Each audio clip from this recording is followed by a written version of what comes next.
Face à Ibrahima S. Traoré, homme ou femme politique, spécialiste, célébrité ou simple homme de la rue, joue carte sur table.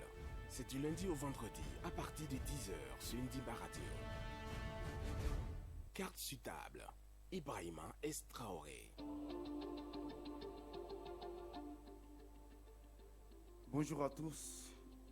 Il est 10h06 maintenant dans le studio Ben Daouda Silla de la radio Ndimba. Et c'est l'heure de carte sur table. Aujourd'hui donc, celui qui a accepté de jouer carte sur table avec nous est un économiste et ancien ministre de l'économie et des finances de la Guinée. Il est ex-directeur du bureau régional du développement des prestations de services pour l'Afrique centrale à la Banque africaine de développement BAD. Président du mouvement national pour le développement MND, parti politique sous la bannière duquel il a été le candidat à l'élection présidentielle du 18 octobre 2021. Vous avez compris qu'il s'agit de M. Ousmane Doré, ou plutôt Dr Ousmane Doré. Bonjour docteur. Bonjour M. Traoré, c'est un plaisir d'être dans vos studios. Merci beaucoup. Monsieur ou docteur, qu'est-ce qui vous va le mieux? Moi, écoutez, ça n'a aucune différence. C'est Ousmane Doré que D'accord. voilà, tous les Guinéens ont connu. On peut dire monsieur, peut-être docteur Sanab. Ben, d'accord, ok. On va se prêter à ce jeu. On dira docteur tout comme monsieur. Mais voilà. Alors, comme toujours, ou le plus souvent, vers 10h30, vous aurez la parenthèse, la chronique de Top Silla. Chronique à laquelle réagira notre invité, Dr Ousmane Doré.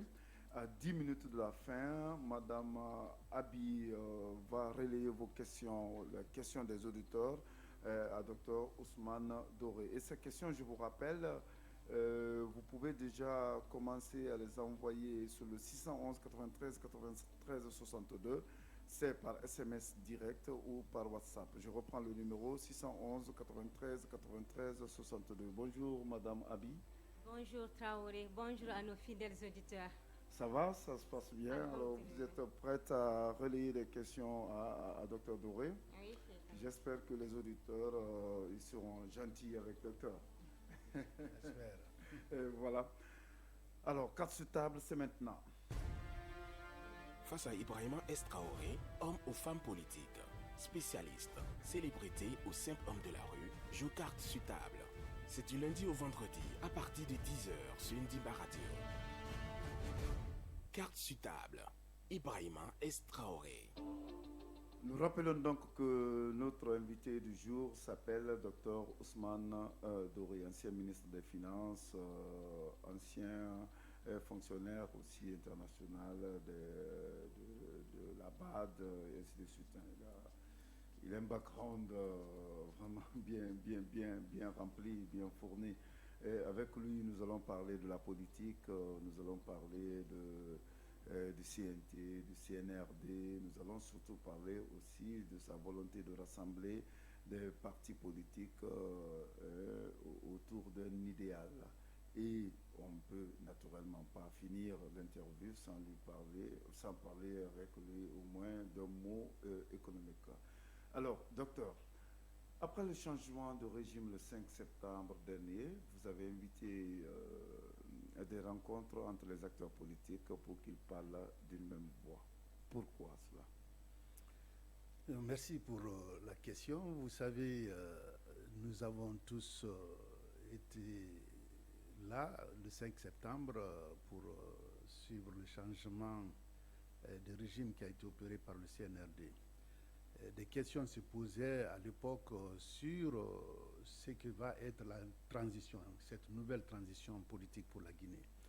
Et nous n'avons pas été surpris de voir que les nouvelles autorités, dans le cadre justement de la mise en place de cette transition, avaient fait appel à toutes les couches socio-économiques du pays. Et ces assises qui ont d'ailleurs commencé avec la classe politique ont eu lieu au Palais du Peuple. Et c'est suite à ces rencontres que nous nous sommes dit que, effectivement, le discours étant vers le rassemblement du peuple de Guinée, qu'il fallait que la classe politique, qui a un rôle clé à jouer dans cette transition, qu'elle puisse se rassembler elle-même. Et le rassemblement de la classe politique donc était pour nous un objectif clé. Et en dépit de ce que beaucoup de gens ont dit, on a dit, bon, le docteur Doré a rassemblé les acteurs pour pouvoir arriver à une clé de répartition des représentants au CNT. Et cela est venu juste après, puisque nous avons commencé ces réunions au début novembre. Et donc, nous avons estimé que c'était nécessaire, compte tenu du rôle de la classe politique dans une transition politique, et que nous nous retrouvions où, après les assises de septembre, il n'y a eu quasiment pas Carte sur table. de contact avec les autorités de la transition, avec la classe politique. Donc voilà un peu les motivations qui m'ont fait prendre cette initiative en collaboration avec bien sûr beaucoup d'autres collègues pour que les gens puissent se retrouver autour de la même table et avoir à discuter des questions de fond qui concernent cette transition que nous voulons bien réussir. Oui, docteur, mais on pourrait aussi vous accuser d'œuvrer pour le monolithisme, ce qui est contraire au principe de la pluralité en démocratie. Bon, je ne sais pas à quoi vous faites allusion. Vous savez, la démarche même pour arriver à ça, vous avez dans l'espace politique guinéen près de 180 et quelques partis politiques. Alors, quand vous devez aller vers un rassemblement, il y a quand même une démarche à mener, parce que nous étions peut-être les derniers venus de la classe, sur la classe scène politique en Guinée. Donc, il est clair qu'il fallait partir d'un certain noyau de partis politiques, de leaders, et nous avons amorcé cela très tôt, mais on s'est rendu compte qu'il y avait quand même beaucoup de difficultés. Et c'est pourquoi, si vous regardez, on a eu près de 6 ou 7 réunions, et chaque fois, à chaque réunion, le cercle s'élargit. Et les partis politiques, les coalitions arrivent. Donc, il n'a jamais été question d'une personne en train de prendre une initiative privée. D'ailleurs, ma participation dans ça a été motivée par le fait que la plupart des acteurs qui sont dans cette classe politique avaient une confiance en ma personne et ont accepté les propositions que je formulais sur papier, d'ailleurs, pour que ça soit clair l'objectif que nous recherchons. Donc, quand les uns et les autres ont compris la démarche, et c'est en ce moment des leaders qui ne se parlaient quasiment pas dans ce pays, ont accepté de venir et de se retrouver autour d'une même table. Peut-être que vous avez suivi l'actualité, il y en a qui ont quand même fait des objections, ce qui est normal. L'objectif n'a jamais été de dire, bon, vous venez, vous mettez 180 partis qui ont des divergences, des idéologies, des stratégies différentes. Nous avons fait un discours qui a passé et qui dit que on n'est pas en période électorale, on n'est pas des adversaires, nous devons nous rassembler pour que nous puissions mener, accompagner cette transition à bon port. Et justement, en parlant de ceux qui ne sont pas venus, certaines coalitions donc ne sont pas venus sous prétexte que vous n'êtes vous n'êtes pas neutre. D'ailleurs, M. Baouri, chez nous ici à Ndimba, a dit que vous vous êtes autoproclamé médiateur. Comment réagissez-vous à cela? Bon, écoutez, quand vous êtes dans un rôle de médiation, vous devez accepter tous les bas-coups. Nous savions que cette mission n'était pas facile. Je crois que dire que le médiateur s'est autoproclamé, moi j'ai répondu à ça sur plusieurs médias pour dire que il y avait une situation qui était là. Il était impossible pour les uns et les autres de s'asseoir autour de la table. Nous sommes venus comme peut-être un nouvel acteur politique. Et quand j'ai vu la confiance qui m'a été accordée, parce que vous vous rappelez la première réunion, M. Baouri vous l'a dit ici, c'était chez El Hadj Mamadou Sylla. Ce n'était pas facile, puisqu'il y avait une sorte de cacophonie pour certains qui disaient non, il faut que la première assise soit dans notre quartier général, ainsi de suite. Donc moi j'avais quand même œuvré pour que les autres leaders puissent venir chez El Hadj Mamadou Sylla, parce que il semblait avoir été celui qui avait donné l'idée après les assises de regrouper les autres.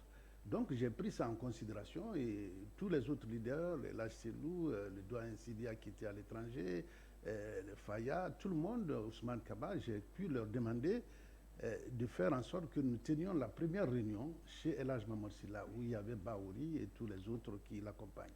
Alors, cette réunion ayant échoué, c'était même l'équipe de Mamadou Sylla, y compris les Bahouri, qui ont exercé une pression à l'époque sur moi, quand j'avais compris que le problème était aussi dense et aussi sérieux.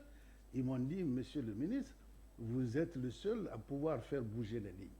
Nous vous demandons de rester et de mener cette mission pour le bien de la nation. Et c'est ce que j'ai compris d'ailleurs, parce que j'ai vu qu'il y avait des questions d'ego et il fallait mettre la nation au-dessus de ça. Et le mot médiateur, qu'ils disent être c'est venu d'eux.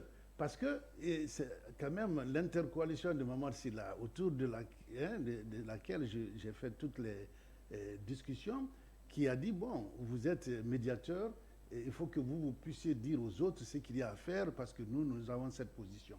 Et donc, de facto, il y a eu une désignation informelle. Alors, qu'on dise c'est autodésigné, moi je n'ai aucun problème avec ça, pourvu que la mission soit une mission qui aboutisse pour le bien de la nation. Et j'ai dit aux réunions récentes que je préfère que la médiation s'arrête. Du moment qu'on a réussi le rassemblement des uns et des autres, le RPG en face de l'UFDG, vous avez l'UFR sur la table, vous avez tous ces partis qui se voyaient en chien de faïence, qui aujourd'hui acceptent de s'asseoir et discuter. Donc pour moi, c'est ce qui est important. Alors tirer sur le messager, ça n'arrange nullement. Il n'avait qu'à peut-être dire que voilà quelque chose de bien qui est en train d'être mené, peut-être que nous allons rentrer dans les rangs, nous pensons qu'ils vont arriver, puisque notre divorce est né d'où? C'est de la répartition des 15 représentants de la classe politique au CNT. C'était un exercice délicat. Nous, on n'en voulait pas, puisque nous savions qu'il était mathématiquement impossible de répartir ça entre 180 partis et qu'il n'y ait pas de frustration. Mais nous avons œuvré, et à l'époque, ceux qui n'ont pas été satisfaits de la répartition ont claqué la porte. Mais ça n'a rien à voir avec l'esprit d'aller vers un rassemblement de la classe politique et de pouvoir peser dans cette transition. Vous pouvez continuer à nous envoyer vos questions au 611 93 93 62, 611 93 93 62, c'est via WhatsApp aussi. Et notre invité, celui qui a accepté de jouer carte sur table avec nous ce matin, s'appelle Dr Ousmane Doré. Alors, docteur, ce qui est aussi un exercice délicat, vous venez de le dire, c'est vraiment rassembler les leaders, les politiques en Guinée. Ça, vous l'avez appris à vos dépens, c'est ça? Absolument. Mais vous savez, j'ai, comme on dit, un background. Je viens des institutions financières internationales. J'ai passé ma carrière dans les négociations de programmes économiques et financiers. Je pense que là, l'expérience là m'a permis de savoir que même dans des situations difficiles, comme vous décrivez, il est possible de faire bouger les lignes. Et c'est en cela que je me dis que peut-être qu'il fallait que je prenne sur moi une telle mission. Parce que la situation, je peux vous le dire, moi je n'étais pas ici, mais du jour au jour, je me rends compte que c'est quand même une tâche herculéenne de rassembler. C'est normal, c'est comme ça dans tous les pays. Vous savez, en politique, chacun vient avec ses ambitions, avec sa stratégie, avec, je veux dire, sa feuille de route. Dire à ceux-là que, bon, vous vous retrouvez ensemble pour parler d'une même voix, ce n'est pas évident. Je ne suis pas naïf, je connaissais ces contingences. Ce que j'ai tenté de faire, c'est de puiser de l'expérience que j'ai eue. Je peux vous donner des exemples. Nous sommes avec des États en train de négocier des programmes. Parfois, c'est des programmes qui touchent la vie des millions de personnes. Donc, ce n'est pas évident. Mais il faut s'aider, il faut savoir où il y a la possibilité de faire des ajustements. Et c'est un processus. C'est pourquoi notre processus est en cours. On n'a pas fini de rassembler. Pour ceux qui pensent que Dr Doré a finalement réussi, il a eu un succès. Non, nous sommes encore dans le rassemblement. Le train est en marche. Et la dernière réunion qui s'est tenue le vendredi, le 20 décembre, je crois. Exactement, le lundi dernier, il y a eu plusieurs nouveaux adhérents. C'est dire qu'aujourd'hui, quasiment, ceux qui sont en dehors de cette plateforme, ils sont minoritaires. Et je pense que comme il n'y a plus de gâteaux à partager, nous devons juste faire face au CNRD pour pouvoir faire des avis et recommandations, Je pense qu'ils n'auront Et pas d'autre quand choix vous que parlez de gâteau à partager, vous parlez notamment de la caution ou de la représentativité des partis politiques au sein du CNT. Je pense que c'est le seul cas qui est venu embrouiller. Je vais vous dire, n'eût été cela, peut-être aujourd'hui, la mission aurait été quasiment bouclée. Mais ça a été un hiac parce que beaucoup de personnes n'ont pas apprécié, peut-être n'ont pas adhéré à la clé de répartition. Mais je dis simplement, si on devait avoir une situation de ce genre, quelles que soient les structures, ce n'est pas de la classe politique seulement, les syndicats et autres, il y a eu des divisions. Donc c'est ça. Puisque nous avons ça derrière nous, moi je pense qu'il est important que les uns et les autres sachent que la question fondamentale pour nous aujourd'hui, c'est comment peser au cours de cette transition. Alors, le 20 décembre dernier, vous l'avez rappelé, vous venez de le rappeler, votre plateforme a demandé au CNRD de mettre en place un cadre de dialogue. C'est pour discuter de quoi, concrètement? Une bonne question. Vous savez, le rassemblement pour le rassemblement, ça ne veut rien dire. C'est vrai qu'on s'est rassemblé autour de certaines valeurs, mais c'est des valeurs qui sont connues, de bonne gouvernance, des principes de liberté individuelle, de garantie de la propriété privée, tout ça, c'est des valeurs qui nous rassemblent déjà. Aucun parti ici n'est pour le communisme à outrance ou bien pour qu'il y ait une sorte de débandade ou pagaille. Mais notre rassemblement visait quoi? C'était d'avoir cette passerelle-là qui manquait entre les autorités de la transition et la classe politique. Je ne dis pas que c'était délibéré de la part des autorités de ne pas trop consulter, puisqu'ils ont quand même d'autres activités qu'ils avaient à mener. Mais en tout état de cause, nous nous sommes dit, on est à 3 mois déjà dans la transition, où est la classe politique dans cette dynamique. Donc voilà, nous avons passé toute une séance à débattre les enjeux, nos perspectives sur les enjeux de la transition. Les uns et les autres se sont exprimés. On était tous tombés d'accord que la transition est éminemment politique. Elle doit conduire à des élections libres, crédibles et transparentes. Et donc, sous cette base, il fallait avoir plutôt à faire des propositions, à être dans les recommandations, à être dans le positivisme, puisque nous ne voulons pas que cette transition échoue. Voilà l'idée générale, c'est pourquoi notre réunion du 20 a parlé de ce mémorandum qui invite les autorités de CNRD à établir ces cadres formels de concertation sur des grandes questions, des questions même qui touchent la durée de la transition, et que l'on ait à faire aussi nos propositions là-dessus, ou bien les questions liées, si vous voulez, au fichier. Est-ce qu'il faut le toiletter? Il faut la refonte de ce fichier? Qu'est-ce qu'il faut entreprendre le recensement général de la population? Autant d'activités qui vont être au cœur des discussions. Il y a aussi la feuille de route de CNRD qui doit être proposée. Est-ce que nous pouvons aussi avoir un mot à dire? C'est une consultation, nous ne sommes pas dans la co-gestion, mais nous pensons que les autorités pourraient, dans un cadre formel de discussion, avoir à prendre en compte les avis et recommandations de la classe politique. Vous n'êtes pas dans la co-gestion, mais c'est tout comme ce que vous voudriez. Non, écoutez, pourquoi je parle de co-gestion ici? C'est-à-dire qu'il n'y a pas d'accord, comme vous vous rappelez des fameux accords de Ouagadougou en 2010, qui étaient clairs. Voilà, il y a un président de la transition, vous mettez un gouvernement d'union nationale. Bon, tout était sur base de consultations. Les gouvernements sont formés parce que les partis politiques doivent apporter leurs éléments et tout. Et il y avait une co-gestion dans le sens qu'il y avait effectivement, et d'ailleurs ce gouvernement était conduit par un des membres, je crois le porte-parole des forces vives à l'époque. Donc je dis ici, il ne s'agit pas de cela. Donc le CNRD a pris en charge les destinées du pays. Nous avons pris acte de la promulgation même de la charte de transition. Tout ça, c'est bon. Nous sommes intéressés à la bonne marche de la transition. Voilà, c'est-à-dire que nous ne sommes pas là pour piloter un programme. Voilà, il faut avoir quelqu'un de l'UFDG dans telle structure ou bien avoir... Nous ne sommes pas dans ça. Le CNT, on nous a accordé 15 places.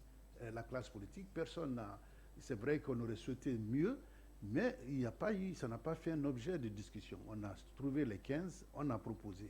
Et donc, c'est dire que notre seul souci, c'est d'accompagner cette transition et pour qu'elle soit une transition réussie qui aboutisse vraiment au retour à l'ordre constitutionnel. Vous venez de dire que le CNRD devrait avoir un rôle éminemment politique.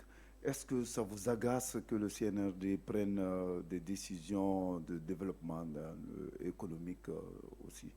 Non, effectivement, nous avons été clairs que ce n'est pas l'agenda de la transition de mener des questions de développement qui... Vous savez, quand on parle de développement, il y a aussi beaucoup de confusion pour les gens. Un gouvernement en place doit mener une mission. Alors, quand on dit peut-être faire les voiries dans Conakry, ça équivaut à s'engager dans les questions de développement, non. Les questions de développement dont il est question, c'est lorsque le gouvernement s'engage tout de suite à se lancer dans des programmes à moyen terme. Par exemple, lancer un programme de développement qui touche peut-être à la réforme du secteur minier, aux nouvelles conventions minières qui vont s'étaler sur plusieurs années. Ce n'est pas leur mission. Mais puisqu'il y a un gouvernement, il y a un ministère chargé des infrastructures et des transports, on peut bien comprendre que ce ministère n'a pas le droit d'exister si il ne peut pas au moins poser des actes pendant la durée de la transition. Et c'est un gouvernement qui a aussi la possibilité d'avoir 2 budgets annuels, peut-être un, on ne sait pas, puisqu'on n'a pas la durée de la transition. Mais quand vous avez un budget annuel, ce n'est pas juste les salaires, ce n'est pas juste pour mettre de l'argent pour le processus électoral. Il y a des actions à mener, il y a des actions régaliennes. C'est pourquoi je pense qu'il y a le discours autour de ça que nous ne partageons pas. Nous pensons qu'ils sont conscients qu'ils ne peuvent pas faire un programme national de développement économique et social qui va déborder sur le moyen terme. Ce n'est pas le ressort de la transition. Et donc, toute autre action qui mène à améliorer les conditions de vie des populations, je pense que oui, ce n'est pas du développement du genre dont on parle. Il y a les ressources courantes qui pourraient permettre de financer ces actions-là. Nous avons comme invité Dr Ousmane Doré, président du Mouvement national pour le développement MND. Et vous, chers auditeurs, vous pouvez lui poser des questions sur le 611 93 93 62, sur le 611 93 93 62. Docteur, jusqu'à présent, le CNT n'est pas mis en place, encore moins le chronogramme de la transition. Est-ce que cela vous rassure vraiment? Tout cela vous rassure? Bon, écoutez, ce n'est pas rassurant. Nous avons proposé nos représentants à temps parce qu'il y avait un deadline ou une échéance qui avait été respectée. Et nous apprenons, comme tout le monde, qu'effectivement le CND, jusqu'à date, n'est pas mis en place, malgré les propositions faites. Et je pense que, oui, on a exhorté dans notre déclaration qu'ils aillent un peu plus vite par rapport à la finalisation des organes de la transition. Ceci dit, bon, nous ne voulons pas jeter un quelconque doute sur la marche de la transition, et c'est pourquoi nous nous attelons à très rapidement avoir ce cadre formel de concertation. Parce que vous savez, chacun a une opinion de ce qui se passe. Et je crois que un acte posé ici et là peut amener les gens à penser que peut-être même on est dans un processus de confiscation de la transition. Nous ne pensons pas de cette manière. Nous demandons une transparence dans le dialogue que nous allons avoir avec eux et nous allons peser dans le cadre des propositions. Nous n'allons pas nous arc-bouter sur une date, une durée préalablement définie. Nous pensons que c'est... Mais vous pensez quand même que ça doit prendre combien de temps? Vous ne vous arc-boutez pas sur une date précise, mais il faut bien que cela soit court. Absolument. Nous pensons que, d'ailleurs, tous les partis, les grands partis, en tout cas qui composent notre plateforme-là, avaient envoyé des mémorandums individuellement. Vous vous rappelez quand le CNRD avait demandé, chacun avait proposé une durée, des durées allant de 12 mois jusqu'à 24 ou même 30 mois, mais ça n'engageait que les partis individuellement. Il reste que nous devons ensemble examiner les activités que nous croyons sont importantes d'être menées pendant cette transition. Sur la base du calendrier de ces activités, il est possible. Parce que n'oubliez pas, c'est facile de dire oui, c'est une transition politique. Bien entendu, c'est politique. Ça doit mener à l'ordre constitutionnel normal. Mais on sait aussi que c'est assorti de certains préalables. Vous ne pouvez pas aller vers des élections bâclées. Si on doit faire les élections locales, les élections législatives, les élections présidentielles, à ces niveaux-là, ces différents niveaux, comment s'assurer que ces élections-là vont être conduites de façon crédible. Donc il y a tout un tas, c'est ça de préalable. Ça ne veut pas dire qu'il faille aller, je veux dire, à des durées qu'on ne peut pas imaginer, mais en tout état de cause, nous sommes ouverts à toute discussion sur la question, d'abord entre nous, ensuite avec le CNRD. On a comme l'impression, je ne sais pas si c'est cette impression que vous acteurs aussi, vous avez, on a comme l'impression que vous prêchez dans le désert et que vous parlez aux sourds. Vous n'avez jamais de retour. Bon, c'est vrai qu'il n'y a pas eu d'initiative allant dans ce sens. Je vais vous dire clairement, moi, vous m'avez posé la première question, était pourquoi je me suis engagé dans ça. En réalité, ici, on parle. Les gens aiment parler et passer dans les médias comme chez vous, dire ce qu'ils veulent. Et moi, je pense que s'il n'y a, pas eu de retour par rapport à toutes ces annonces, on vient, on fait des points de presse, ainsi de suite, ça, il y a ces déclarations, mais moi je dis simplement, ce n'est pas un dialogue de sourds, c'est qu'on n'a pas eu le vrai canal. Parce que vous voyez, vous avez des autorités qui sont venues comme ça et qui ont opéré un changement qui a été en réalité salué par bon nombre de Guinéens et qui aujourd'hui ont posé des actes qui ont été éminemment salués. Maintenant, il est clair qu'il y a certains actes maintenant, tels que le retard du CNT, la mise en place des organes et tout ça, suscitent des interrogations. Pour nous, la meilleure façon de le résoudre, classe politique rassemblée, nous devons pouvoir avoir des réponses cohérentes. Pas à travers aller chacun de son côté dire ce qu'il veut pour dire qu'on ne nous a pas écoutés. Non. Quand ils ont voulu parler avec la classe politique, c'était la semaine du 10 septembre ou autre, au Palais du Peuple, ils ont mis tout le monde ensemble. Il y a eu des échanges. Nous voulons ces cadres-là. Nous voulons ça parce que les questions sont très brûlantes. Vous avez vu au Mali, qui vit une autre transition, ils sont dans des assises nationales. Parce qu'ils ont compris que tous les acteurs là-bas ont une certaine idée sur quand et comment il faut finir la transition. Donc ils font des assises qui met un cadre formel de discussion et qui permet à tous les acteurs d'arriver à un consensus. Et c'est pourquoi je dis la trajectoire pour arriver à ça nous incombe à tous. Personne n'a intérêt à dire bon, il faut mettre la pression ou faire, parce que c'est ça qui a fait échouer les transitions passées. Et voilà. Voilà, docteur Ousmane Doré ne voudrait pas que cette transition échoue. Alors, cela nous mène à la parenthèse de la chronique Top Silla, et le docteur va écouter avec nous cette chronique et réagira après la chronique. 4 sur table, le temps de la chronique.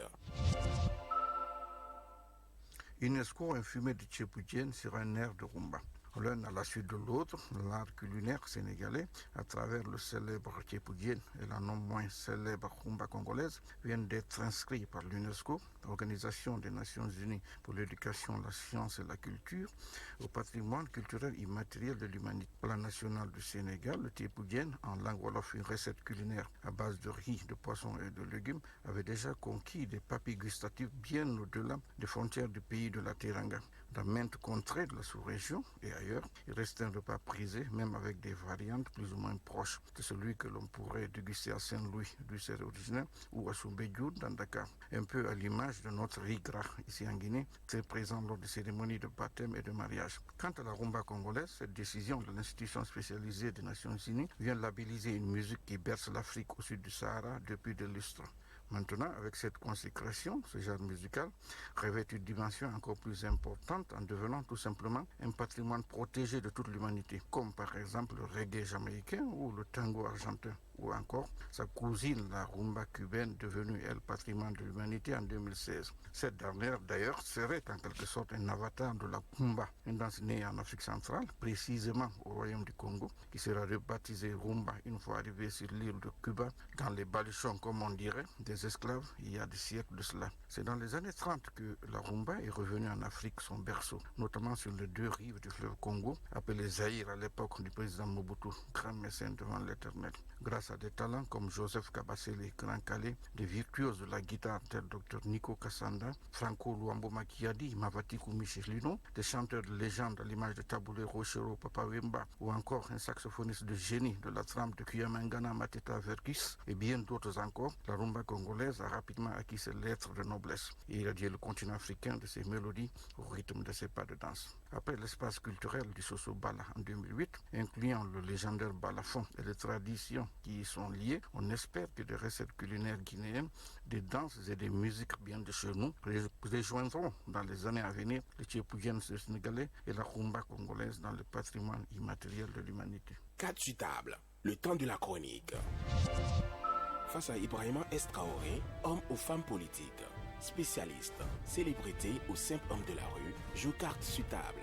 C'est du lundi au vendredi à partir de 10h sur Ndimba Radio. Carte sur table, Ibrahima Traoré. Alors, docteur, vous avez écouté la chronique. Notre chroniqueur aujourd'hui nous a parlé de l'art culinaire, du tchépoujen, mais aussi de la rumba, qui sont maintenant le patrimoine culturel de l'UNESCO, de l'humanité. Alors, lui-même, il dit qu'il espère que certains de nos pas de danse ou bien de la musique guinéenne et de l'art culinaire guinéen pourraient se retrouver dans ce lot prochainement. Vous pensez, par exemple, est-ce que vous écoutez de la musique? Vous aimez la musique? Oui, bien sûr que oui. Un bon Guinéen, j'ai la musique dans mon sang, bien sûr. Ah d'accord, oui. Vous aimez quel genre de musique? Vous écoutez quoi? Bon, écoutez la musique traditionnelle. Je vais vous dire, mes 30 ans qu'elle passait aux États-Unis, c'est avec la musique guinéenne que j'ai pu garder mes sources ici. Donc, toute la musique guinéenne, manding, la musique forestière, du Fouta et autres, ce sont des choses qui, je vais vous dire, tous les artistes guinéens sont quelque part dans mon domaine, puisque je les trouve très bien. Et comme votre chroniqueur l'a dit, je pense qu'il est temps de faire valoriser aussi cette culture guinéenne qui, quand même, a dû apporter beaucoup à la culture africaine. Vous savez très bien, les fameux trucs du Bembe Jazz National, c'est connu à travers l'Afrique. Et l'UNESCO reste une institution quand même qui va dans le bon sens en voulant prendre la culture, le culinaire, comme vous l'avez dit, en Afrique pour valoriser. Le tchéboudian, il fallait le faire maintenant, un peu partout. Et en Guinée, vous préférez quelle cuisine? Bon, écoutez, vous savez... Vous mangez guinéen? Je mange beaucoup guinéen. C'est parce que nous n'avons pas réussi, même ici, à valoriser nos... Vous savez, hein, quand vous allez au Sénégal, même ce qu'ils appellent le mafé, vous avez même en Côte d'Ivoire certaines sauces. Et ce sont des sauces d'ici, mais les noms changent de l'autre côté. Et comme ils ont plus de tourisme, et ça se vend beaucoup plus là-bas. Il vous arrive de cuisiner, vous? Quand j'étais étudiant, bien entendu. Ah, d'accord. Tout bon étudiant doit pouvoir rentrer dans la cuisine pour son mets. Mais je pense que oui, je fais une bonne sauce de pâte d'arachide, de gombo surtout, c'est ma sauce préférée. C'est la sauce préférée de beaucoup de Guinéens, la sauce gombo. Alors, docteur, merci donc pour cette réaction. Continuez à nous envoyer vos questions sur le 611 93 93 62. Bientôt, Madame Abiva les relayer à docteur. Alors, docteur, revenons un peu à autre chose. Et parlons de cette polémique ou encore de ce désordre un peu qui s'est créé au sommet de l'État quand le Premier ministre Béavogui a certainement pris des engagements au niveau de la CEDEAO quant au chronogramme un peu du CNT, et qu'il a été littéralement désavoué par le CNRD, et quelque temps après, le CNRD décide de donner le nom de Sékou Touré à l'aéroport de Conakry. Le Premier ministre, par presse interposée, dit « Je n'ai pas été consulté ». Est-ce que vous pensez qu'il n'a plus sa raison d'être, le Premier ministre, c'est-à-dire M. Béavogui? Bon, écoutez, vous savez, la gestion d'un État va au-delà des personnes. Il y a toujours ces crises. Moi, j'étais à Washington quand vous décriviez les crises ici entre le président Condé et son Premier ministre, que l'on a dit démissionnaire d'ailleurs à plusieurs reprises. Ça arrive parce que, vous savez, dans la gestion étatique quand même, les lignes de commandement aussi restent souvent à respecter, mais il se trouve que comme ce sont des personnes, ils ont aussi des émotions, parce que si vous êtes appelé à des fonctions, vous savez qui est votre chef, mais en même temps, vous voulez avoir une possibilité d'être, dans le cadre du respect de votre personne, d'avoir à être consulté que de subir. Donc ça arrive très souvent dans des décisions étatiques, mais Dieu merci, dans ce cas précis, ces deux hommes ont compris qu'il y a quelque chose de plus grand qu'eux-mêmes. C'est l'État guinéen, c'est la transition qu'il faut mener. Alors, je n'ai pas mis beaucoup de crédit sur tout ce qui se disait, parce que je savais que cela ne pouvait pas conduire à une crise. C'est tellement fréquent dans nos États en Afrique que vous nommiez un Premier ministre ou même un ministre avec des portefeuilles bien précis, avec une lettre de mission bien précise, et que dans le cadre de l'exercice, soit par des jeux de politique ou autre, que vous arriviez à faire quelque chose qui ne va pas. Maintenant, faut-il que cela soit dans le domaine public? Moi, je pense que non. J'ai eu beaucoup de situations ici avec le président Conté, quand j'étais ministre de l'économie et des finances. J'avais un programme avec le FMI qui a été plusieurs fois chahuté, alors que quand je suis venu ici, ma mission était d'assurer que nous réunions avec le Fonds monétaire. Je mets un programme, on me dit, bon, l'armée doit avoir des compensations RI qui se chiffraient à des milliards de francs guinéens. Donc, ça dérangeait l'équilibre de mon programme. Donc, je voyais donc le président me dire, fais le programme. En même temps, il faisait autre chose parce qu'il avait mis un veto sur la subvention à l'armée. Donc, c'est des situations délicates, mais ça n'a jamais été dans le domaine public. Je l'en parle dans mon livre, quelques 10 ans après, mais à l'époque, personne n'a su qu'il y a eu cette tension-là qui pouvait amener quelqu'un à dire, bon, si c'est autour de moi, je quitte. Je n'ai jamais y pensé. J'avais le programme à mener, on a pu gérer. Donc je pense qu'il y aura des situations comme ça, c'est peut-être la presse ou l'opinion de pouvoir voir ça et accepter que c'est dans la chose, le cours normal des choses. Oui, docteur, pense qu'il faut gérer ses émotions quand on gère l'État, et que voilà, cela ne devrait pas être dans la presse. Mais ce que nous voulons que ce soit dans la presse, c'est justement des questions que les auditeurs vont vous poser. Abi, est-ce que vous avez...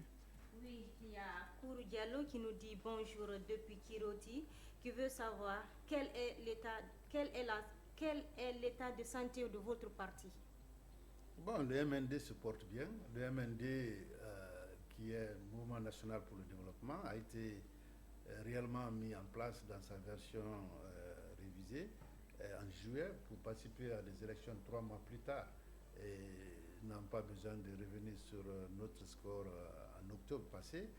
Mais aussitôt après ça, le leader que je suis était déjà à Washington pour revenir seulement quelques mois plus tard, mais le parti est en place, il fonctionne et déjà l'implantation à l'intérieur du pays est effective. Question? Oui, il dit quelle est votre relation avec sa coalition politique? La coalition politique, voilà, nous avons, vous savez, avec l'ancien régime, il était question d'avoir des dialogues politiques. Et donc les partis présents avaient voulu se rassembler en coalition. Et notre parti, ici, le bureau exécutif, avait pris la décision, j'étais encore à Washington, et nous avons décidé d'intégrer la COPET, qui est une des coalitions pour la démocratie, je crois. et de développement. Donc, nous sommes dans la COPED, nos relations sont bonnes, nous harmonisons nos positions sur différents sujets. Et voilà, la COPED est membre de cette plateforme, justement, que j'essaie de mettre en place. Une autre question? Oui, quel est l'état de santé de l'économie guinéenne actuellement en tant qu'économiste? Parfait. Une bonne question. Vous savez, l'économie guinéenne, quand même, d'après les indicateurs, a bien tourné pendant la période Covid. C'est le FMI qui le dit d'ailleurs, 7% de croissance, alors que la croissance globale en Afrique était dans le noir, dans le rouge. Et donc aujourd'hui, ce qu'il faut dire, c'est que le même Fonds monétaire international qui avait pensé que la Guinée a eu une bonne économie, avait des indicateurs ouverts, a dit qu'il y avait beaucoup de risques sur les prévisions macro. Et c'est ainsi qu'on a fait allusion au fait de l'incertitude politique qui pesait sur la Guinée et qui a été résolue le 5 septembre, mais encore que nous sommes dans une transition dans laquelle il n'y a pas de visibilité pour les institutions de développement qui doivent attendre justement la position du gouvernement sur beaucoup de dossiers. Il me semble que sur le plan financier, il y a eu beaucoup de contraintes à l'interne parce que le régime passé avait quand même beaucoup épongé sur la Banque centrale. Bon, bien sûr qu'on est en train de faire un dépérissement du stock des avances faites au Trésor public, mais il reste que le pays traversait une situation extrêmement difficile. Aujourd'hui, on peut penser que l'incertitude est en train de se dégager puisque nous sommes dans un nouveau régime. Et cela se comprend même dans la valeur du franc guinéen qui s'est beaucoup appréciée ces derniers temps. Et ça rappelle un peu le temps que nous étions là, quand nous sommes venus avec des mesures draconiennes, on a pu amener le taux d'échange à un niveau extrêmement élevé. Donc voilà un peu ce qu'on peut dire. Alors, on attend de voir comment relancer la croissance dans cette période post-Covid. Et les recommandations que nous formulons, c'est que d'abord, il faut que ce soit une relance budgétaire. C'est-à-dire qu'il faut utiliser le budget qui arrive pour peut-être peser sur l'investissement. Je veux dire, financer sur ressources propres, puisque nous avons les robinets qui sont quand même coupés à l'extérieur. Mais en même temps, il faut relancer la confiance, il faut la consommation des ménages. Cela peut se faire, comme on l'a dit, à travers les allègements fiscaux, le fait qu'ils ont baissé les prix du carburant. Toutes ces questions sont importantes pour que les consommateurs puissent quand même jouer le rôle pour la relance économique. Et le reste, c'est de ne pas toucher aux conventions minières, c'est de s'assurer que le secteur extérieur qui a apporté la plus grande contribution, n'oublions pas que la croissance en Guinée hors mine a été négative. La croissance a été tirée essentiellement par le secteur minier qu'il faut préserver en mettant en place des mesures qui rassurent les investisseurs dans le secteur clé. Certains pensent d'ailleurs que, je rebondis sur cette question, certains pensent que c'est vrai que le Trésor public s'est désendetté, mais c'est compte tenu du fait qu'on n'a pas fait, on a coupé pratiquement toutes les dépenses, beaucoup de dépenses ont été coupées et qui étaient quand même nécessaires. Donc de l'argent était là, non utilisé, on l'a retourné à la Banque centrale. Oui. Est-ce que c'est cela? Parce qu'il y a même le cas de Covid où on n'a pas payé beaucoup de prestations et tout. Et finalement, même on ne pouvait plus vacciner, on ne pouvait plus importer de vaccins, on ne pouvait plus faire face quand même à certains besoins. Oui, il y a quand même pas mal de dépenses improductives, nous les appelons comme ça, et que l'État... qu'ils ont certainement juste serré. Vous avez aujourd'hui quoi? Si vous regardez le tableau des opérations financières, un des postes clés, c'est les frais d'émission, des choses comme ça. Vous avez tout ça aujourd'hui qui se trouve gelé. Je ne suis pas sûr qu'avec les sanctions, ces gens-là sont dans les avions en train de voyager. Il y a aussi pas mal de dépenses qui, une fois que vous les serrez, vous avez des ressources pour au moins procéder au remboursement des avances. Alors la grande question pour l'État aujourd'hui, comme vous touchez à ce point-là, c'est qu'il y a un arbitrage à faire. Vous avez les entreprises aujourd'hui qui ont des dettes vis-à-vis de l'État. Donc, est-ce qu'il faut maintenant procéder très rapidement au remboursement de la dette intérieure pour permettre à ces entreprises de remplir leurs caisses et d'avoir à embaucher et à stimuler l'économie. Voilà un peu toutes ces questions.